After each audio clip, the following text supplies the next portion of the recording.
Thousands of years before European ships crossed the Atlantic, human beings walked across a frozen land bridge connecting Asia to North America. Over millennia, those early migrants moved south and east, expanding across the continent and adapting to their environments.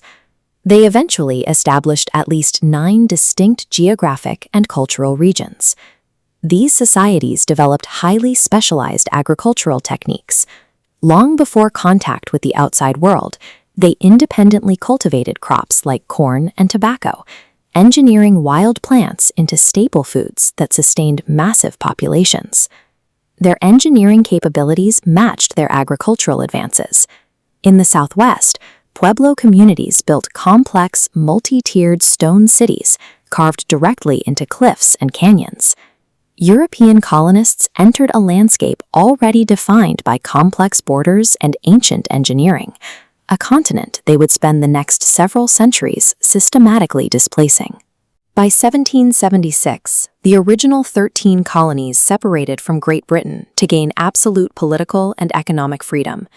The document they drafted anchored this new nation on a specific legal and philosophical premise, the assertion that all men are created equal. Yet at the exact moment this document was signed, hundreds of thousands of Africans were being brought to America against their will. They were legally classified as property, bought and sold to build the very economy that gave the colonists their independence. This created an immediate, glaring contradiction. The United States was a nation ideologically founded on universal human liberty, while being physically and economically sustained by human enslavement. When the founders wrote the Constitution in 1787, they designed a system with 3 separate branches of government to limit the power of any single leader. But to keep the northern and southern states united, they legally permitted slavery to continue. A few years later, an inventor named Eli Whitney built a machine called the cotton gin. It allowed one person to clean 50 pounds of cotton a day instead of just 1 pound. Instead of reducing the need for field labor, the ability to process cotton so quickly made the crop incredibly profitable. Southern plantations rapidly expanded their fields, and the population of enslaved workers grew from 700,000 to over 3 million by 1850. The North built smaller farms and industrial manufacturing, while the South doubled down on its slavery-dependent plantation economy. This deep structural divide eventually split the country in two, triggering the Civil War. Facing heavy military losses, President Abraham Lincoln used his wartime authority as commander-in-chief to issue the Emancipation Proclamation. This officially shifted the primary objective of the Union Army toward total abolition.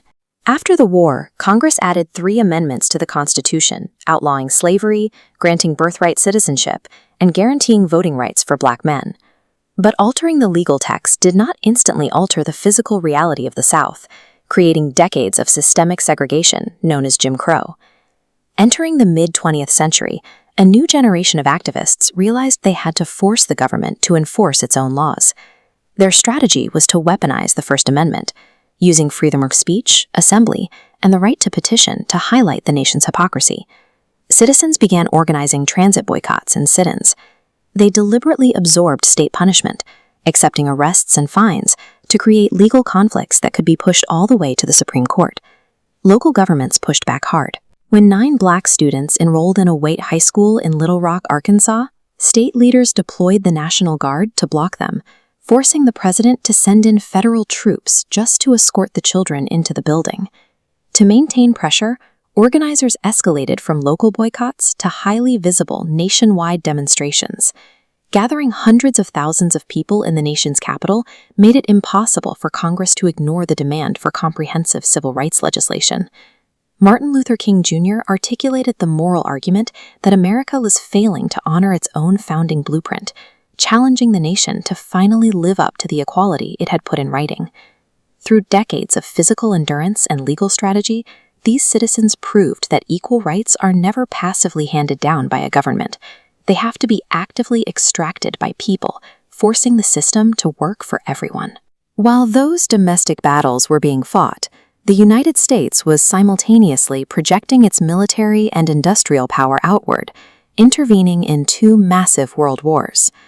After 1945, the country entered the Cold War.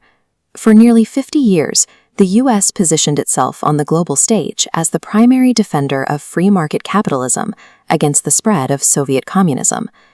As the 21st century began, that outward focus was suddenly pulled back home when global terrorism successfully struck the nation's most prominent financial and military centers. The United States had built the most powerful military force and largest economy on Earth. Yet throughout its history, its most defining existential conflicts haven't been against foreign empires. They've been battles fought internally against its own contradictions. The U.S. Constitution functions as an active, modifiable operating system, a set of living instructions for the state that only remains relevant through constant maintenance and updates. But an operating system requires users to run it. The mechanics of American citizenship, voting in local and federal elections, serving on juries, and constantly petitioning elected officials are what keep the machinery moving.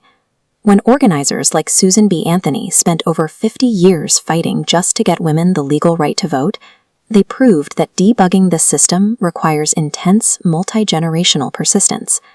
The phrase, "we the people," does not expand automatically. It only grows when citizens choose to actively inherit the country's founding paradoxes and continuously demand that the nation live